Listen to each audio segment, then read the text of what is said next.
Is this cancel culture in full voice? Students at University College London disrupting a debate featuring the outspoken atheist Richard Dawkins. In recent years, high-profile speakers from across the political divide have been subject to deplatforming and student protests. This is Conservative MP Jacob Rees-Mogg, before he became leader of the House of Commons, trying to address students at the University of West England 3 years ago. Mass protesters hurled abuse and tried to disrupt the event before they were thrown out.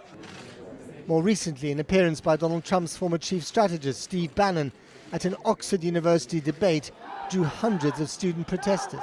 But where are the limits? Former Home Secretary Amber Rudd was deplatformed at the same university just 30 minutes before she was due to appear.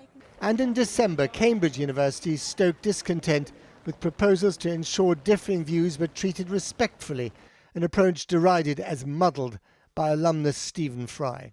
The Education Secretary Gavin Williamson has now said that he wants to ensure free speech on campus under the threat of a fine. But if a problem really does exist, is his approach the best way to solve it? Now, we were hoping to speak to the Education Secretary Gavin Williamson tonight about his moves to defend free speech on the university campuses, but he's turned down our request, as he has done for 18 months now. We would very much like to invite Mr Williamson to come and discuss, quote, unacceptable silencing and censoring, end quote, which he claims is happening in universities, in an article today in the Daily Telegraph. Well, earlier I spoke to journalist Peter Hitchens, who claims that he's been cancelled from university events, and the writer Nels Abbey, whose novel Think Like a White Man highlights issues around racism in the UK.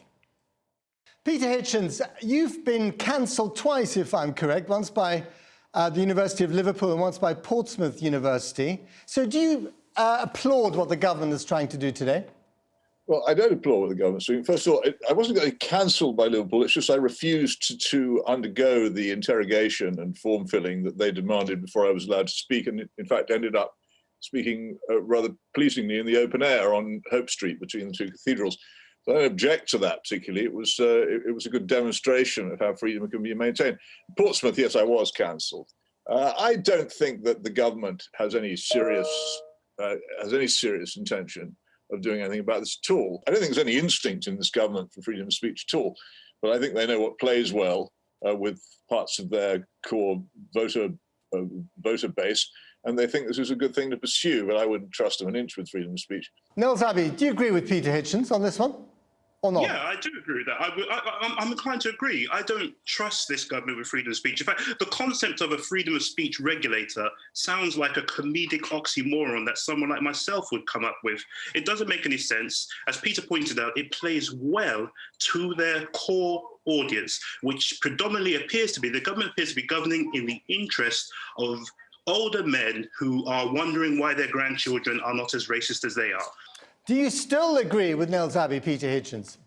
I think the most profound issue is that we are moving away from a society which actually believed quite strongly in liberty of speech and thought to one which doesn't, a society which, in my view, is just a simple result of the collapse of the Protestant Christianity, which was the main ideology, if you like, of the country after 1688, and we're moving towards an egalitarian utopianism, which doesn't place the same value on freedom.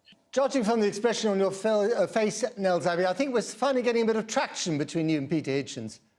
I'm sure me and Peter and I agree on many different things. The reality of the matter of this, and I think Peter should be used to it now as a man of words, that I think it was Orwell who pointed out that every man and woman of words should be used to one thing, which is being ignored. I think we have a red herring on our hands right here. I don't feel that we have a freedom of speech situation in this country. I feel there's been no bigger a beneficiary of freedom of speech in this country. And by freedom of speech in this situation, I'm using it as a synonym for bigoted speech, which is where the argument really is that we're having right now. There's been no bigger beneficiary of it than the Prime Minister himself, Boris Johnson. Vicious words, vicious articles and words or so against minorities is in part what created his political popularity. barbarity. And so the very concept of it, I do think there's some concerns here and there, but this hysteria that would actually give rise to the need to something like a council culture champion or a freedom of speech champion on universities is completely unneeded, and it's a red herring. Nels Abbey, the problem with cancel culture is that you can cancel the individual performance, but you can't cancel the ideas. And the only way you can really challenge those ideas is to challenge them, you know, in a free arena of free speech. There is a free arena of free speech. I think that if we uphold one or two extreme incidences where things have gone horrifically bad as indicative of what's happening across the board, we'll get a distorted picture. What we actually do have on campuses, and since I've written my book, so I've been invited to campuses left, right, and centre. I've been challenged robustly. I've been panelled alongside people who I would consider to be horrendous people. But we have the speech, we have the dirty arguments, and we let the battle of ideas commence. That is what happens. Even the government's own report, a parliamentary report in 2018, found that this was not the issue that was being made out to be, in particular, the right-wing press. Peter Hitchens, it's all exaggerated. I mean, I don't quite what exaggeration would be. If it happens at all, it's bad. Surely, if we believe in freedom of speech, nobody should be prevented from speaking unless they're actually inciting violence or doing something equally revolting. But the fact is that the people who are cancelling actually think their opponents are bad. Not just wrong, but bad. And as a result, they don't want them physically present. And this is a huge shift from the old belief where we actually allowed people to say things we disagreed with and then argued with them and tried to beat them in argument. Now you're actually bad because you oppose some sort of utopian formula which the consensus supports, and you become unacceptable as a person. Racists and sexists should be cancelled, Peter Hitchens? I would think it would be much better if people are bigoted. And I once went to a debate about Jean-Marie Le Pen in Cambridge for this reason. If they're bigoted, to argue against their bigotry and show it to be such. I think that's always been a far better response than banning people. I think there are limits to everything, but they're pretty far away from just cancelling people because you don't like the look of them. Isn't this issue just far too simple for people in politics, certainly on the right of politics, to kind of, turn into something, enormously important? It's a wedge issue, as they say in America. No, I think that something very important is happening to our society. I think it's been growing a great deal, particularly in the past 10 years. It was happening long before, and that we are discovering, anybody who takes part in serious arguments is discovering that there are limits on what you can say, and they're getting tighter and tighter all the time.